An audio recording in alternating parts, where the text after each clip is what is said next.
So learning kyusho-jitsu, very, very critical. But how do you do it? Especially because there aren't that many people who actually know the art well enough to teach it.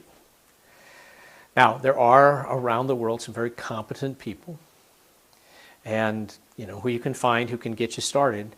But obviously, access to the highest level of learning is best. So that's why there's seminars all over. Senior teachers like myself, following an example of our teacher, George Dillman. He used to travel the world teaching. Now he doesn't travel much anymore, so we travel. And we go teach, and we're the experts. We're the ones who know this art. I see a lot of people out there who claim to be pressure point experts and are running their own seminars, and I think, who are they? I don't think I've ever heard of you before. But I know maybe the handful of people in the world who are the best teachers of kyusho-jitsu, period. Who understand it the best, who can explain it the best, who can teach it the best. I hang out with those guys. Them's my people. So obviously you want to get that hands-on practice. You want to get that feel of it from somebody who's an expert. Because, you might be struggling. I see this all the time. I walk around, I'm teaching a very basic point, like one on the wrist, and people say, I'm having trouble with that point. It's not working. And I'll grab the point and drop the person. And I'll say, okay, here's what you were doing wrong. Here's why it didn't work for you. And then they feel it on themselves, and they see it on each other, and then they practice it together. So we say, see it, feel it, and do it. You watch it being done, you feel it being done to you, and you do it to somebody else. But even that's only so much. If you go to a seminar, how much information can you cover? I mean, a handful of techniques. I figure a 2-hour seminar, there might be, between 6 and 10 techniques total. 10 is a lot for a 2-hour seminar because you need time to work on them.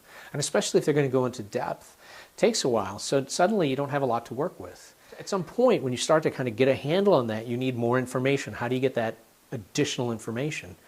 Well, that's why we wrote the books. Sensei Dillman and I wrote the books. We wrote the books so that there would be more information. We wanted to put information out there. This is also why Sensei, when he would go around early on and he would teach a seminar, he would do a video at the seminar of him teaching it and then put that, at the time it was VHS tape, make that available as a VHS tape so that those of us who weren't at that seminar could learn what the content was. And expand our knowledge, always expanding our knowledge. This is why I created my website, kjk-karate.com, and made it a subscription site where people could subscribe and then have access to knowledge, tons of knowledge, so that it's like digging around in a treasure chest. There's so much stuff on there, and so people can learn and watch and learn and watch and learn and watch and learn and watch. But it's not enough to do that. I have to emphasize that if you just think you're going to watch a video, no matter how well it's produced, no matter how carefully it's taught, and then you're just going to get it, I can guarantee you that you are not, unless you are like a genius or something. Because what happens is you watch a video and you say to yourself, oh, I understand. And then you actually train with somebody who knows the technique well, and then they do it on you. Or you watch it up close in the three-dimensional experience of that proximity, and you realize you had missed something.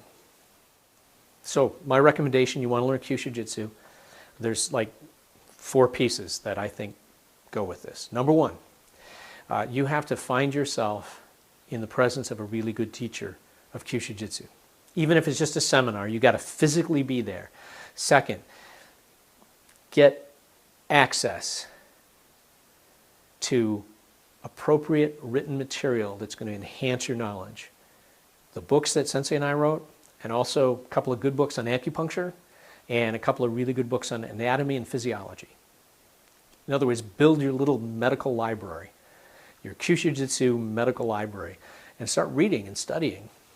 Number 3, get access to video instruction where you can watch it and see it and hear it explained and observe and go back and review that again and look to see if you missed something. By the way, I should tell you, when we used to watch early on, I would watch, if Sensei did a technique, I would watch the technique over and over again. And so the first time I'd watch maybe the right hand, then I'd watch the left hand, then I'd watch his right foot, then I'd watch his left foot to see if I could pick up all of the little details that he was doing. Yeah, see, that's why DVD, video, stuff on the internet is so useful, because you can actually review it again and again to see if there's a detail you missed, so you have to do that.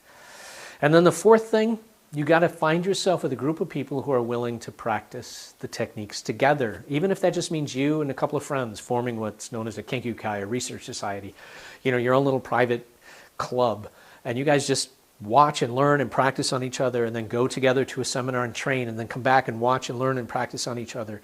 If you do that, you can actually progress in this art, even if where you are, you don't have access to a regular instruction in kyusho-jitsu from a senior teacher. You really can. I'm Chris Thomas. These are some reflections from the master class. Thanks for watching. Now, go train.